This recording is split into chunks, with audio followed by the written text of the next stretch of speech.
Bismillahirrahmanirrahim. Assalamualaikum warahmatullahi wabarakatuh. Alhamdulillahillazi arsala rasulahu bil huda wa dinil haq liyusirahu ala dini kullihi walau kari'al kafirun walau kari'al munafiqun walau kari'al fasikun. Raditu billahi robba wa bil islami dina wa bil muhammadin sallallahu alaihi wasallama nabiyya wa rasulah. Rabbi israh li sadri wa yassir li amri wahlul 'uqdatam bil lisani yafqahu qawli.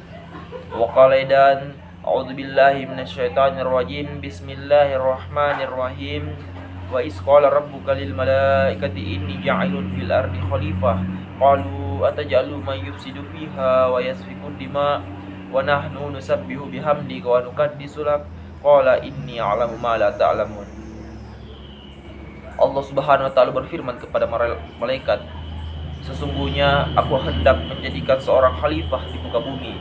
Lantas para malaikat menjawab, apakah engkau hendak menjadikan orang yang menumpahkan darah dan merusak di sana, sedang kami selalu bertasbih dan menyucikan namamu? Allah Subhanahu wa taala berfirman, aku maha mengetahui apa yang kamu tidak ketahui. Quran Surah Al-Baqarah ayat 30. Para hadirin yang insya Allah dirahmati oleh Allah Subhanahu wa taala, pada kesempatan kali ini izinkan saya menyampaikan pesan agama yang bertemakan kepemimpinan dalam Islam. Dalam potongan surah Al-Baqarah ayat 30 dijelaskan bahwa Allah Subhanahu wa taala menetapkan manusia sebagai pemimpin di muka bumi. Namun itu dipertentangkan oleh para malaikat dengan landasan bahwa ketika manusia yang menjadi pemimpin di muka bumi akan merusak dan menjadikan bumi sebagai tempat untuk menumpahkan darah. Namun Allah Subhanahu wa taala berfirman, aku maha mengetahui apa yang kamu tidak ketahui. Allah Subhanahu wa taala mengetahui apa yang tidak diketahui oleh para ciptaannya. Allah Subhanahu wa taala adalah maha mengetahui segala sesuatu, baik yang tercipta di langit maupun tercipta di bumi. Para hadirin yang insya Allah dirahmati oleh Allah Subhanahu wa taala, bahwa sejatinya manusia adalah pemimpin dan setiap pemimpin akan dimintai pertanggungjawaban. Di dalam diri seorang manusia ditanamkan jiwa-jiwa kepemimpinan dan itu akan dimintai pertanggungjawaban, baik memimpin dirinya sendiri ataupun memimpin manusia yang lain. Hal tersebut serupa dengan hadis yang berkaitan dengan kepemimpinan. Ibnu Umar radhiyallahu pernah berkata, mendengar Rasulullah sallallahu alaihi wasallam bersabda, setiap orang adalah pemimpin dan akan dimintai pertanggungjawaban atas kepemimpinannya. Setiap kepala negara atau penguasa adalah pemimpin dan dimintai pertanggungjawaban atas pemimpinnya. Seorang suami akan ditanya perihal keluarga yang dipimpinnya. Seorang istri yang memelihara rumah tangga suaminya dan anak-anaknya akan dimintai pertanggungjawaban perihal apa yang dipimpinnya. Bahkan seorang pembantu atau pekerja rumah tangga dimintai pertanggungjawaban atas harta atau barang majikannya. Dan kamu sekalian adalah pemimpin yang ditanya, dimintai pertanggungjawaban atas apa yang dipimpinnya. Hadis riwayat Bukhari dan Muslim. Pada dasarnya bahwa setiap manusia adalah pemimpin bagi dirinya dan manusia yang lain dan akan dimintai pertanggungjawaban atas apa yang dipimpinnya. Hadirin dan hadirat yang insya Allah dirahmati oleh Allah Subhanahu wa taala, pada kesempatan kali ini ada 3 hal yang perlu kita pahami dalam kepemimpinan dalam Islam. Yang pertama yaitu karakteristik kepemimpinan Nabiullah Muhammad sallallahu alaihi wasallam. Yang kedua, sikap yang ditanamkan dalam kepemimpinan, dan yang ketiga adalah mencari atau memilih pemimpin yang baik dan benar. Para hadirin dan hadirat yang insyaallah dirahmati Allah Subhanahu wa taala, pada kesempatan kali ini hal yang pertama yang perlu dipahami bahwa setiap pemimpin harus mencontohi daripada karakteristik kepemimpinan Nabiullah Muhammad sallallahu alaihi wasallam. Ada 4 hal atau 4 poin dalam karakteristik kepemimpinan Nabi Muhammad sallallahu alaihi wasallam yang perlu selalu diingat oleh setiap pemimpin yang memimpin. Yang pertama ialah siddiq, kedua amanah, ketiga fatonah, dan keempat tablik. Yang pertama siddiq, jujur dalam tindakan, jujur dalam lisan. Bahwa sejatinya pemimpin harus jujur, dan sejatinya pemimpin harus mencerminkan bahwa apa yang dipimpinnya itu benar-benar selalu bersifat jujur. Dan yang kedua ialah amanah atau dapat dipercaya. Ketika sikap amanah ini diterapkan dalam kepemimpinan, yakin dan percaya setiap apa yang kita pimpin selalu bernilai ibadah di mata Allah Subhanahu wa taala.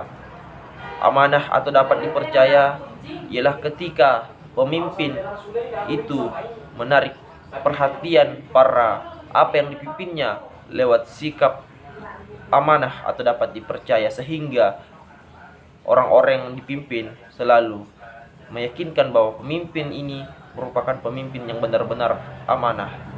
Dan yang ketiga ialah fatonah. Fatonah dalam artian cerdas dan bijak.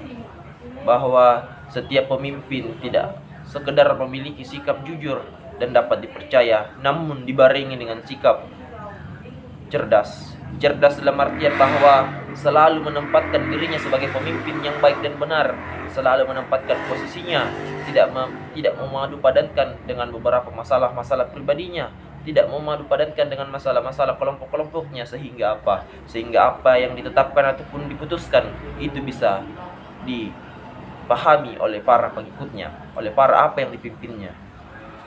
Dan yang terakhir ialah fatonah atau maksud saya tablik atau terbuka. Seorang pemimpin tidak boleh tertutup. Tidak boleh tertutup dalam artian bahwa apa yang harus disampaikan kepada para umatnya atau apa yang dipimpinnya harus diketahui. Bahwasanya pemimpin harus terbuka dalam segala hal.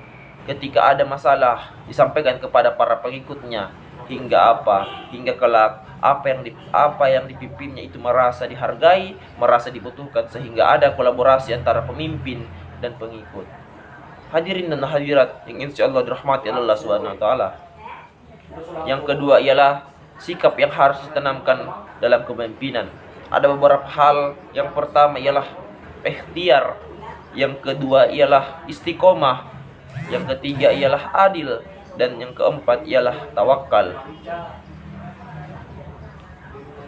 Ikhtiar bahwasanya teguh pada hati dan selalu merujuk kepada perintah Allah Subhanahu wa taala.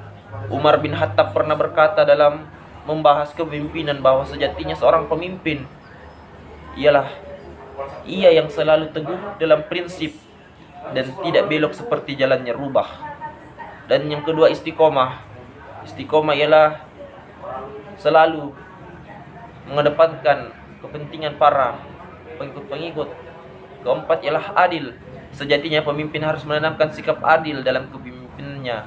Keadilan adalah cerminan bahwa seorang pemimpin itu benar-benar niat dan ikhlas dalam memimpin.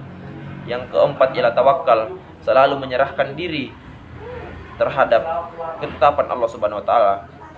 Ketika seorang pemimpin mengalami permasalahan, ketika seorang pemimpin mengalami persoalan dalam urusannya, seorang pemimpin harus kembali kepada ciptaannya, menyerahkan diri kepada Allah Subhanahu wa taala. Hadirin dan hadirat yang insyaallah dirahmati oleh Allah Subhanahu wa taala, yang terakhir adalah memilih atau mencari pemimpin yang baik dan benar. Pemimpin yang baik dan benar dapat dilihat ketika mereka menerapkan beberapa sikap Nabiullah ketika memimpin dan menanamkan nilai-nilai kepemimpinan dalam dirinya. Seorang pemimpin pada dasarnya ketika ingin dipilih, mereka memang niat dan ikhlas untuk memimpin. Mereka tidak ingin dipilih karena mengaitkan dengan urusan-urusan pribadi atau kelompoknya.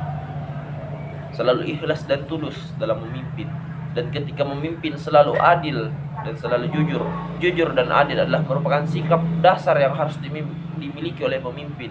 Karena ketika hal tersebut dimiliki, yakin dan percaya apa yang memimpin itu bernilai ibadah di mata Allah Subhanahu wa taala. Hadirin dan hadirat yang insyaallah dirahmati Allah Subhanahu wa taala. Pada akhirnya, kepemimpinan dalam Islam merupakan sebuah keniscayaan yang harus dimiliki oleh setiap manusia dan selalu tidak terlepas dalam sikap-sikap kepemimpinan Nabiullah Muhammad sallallahu alaihi wasallam.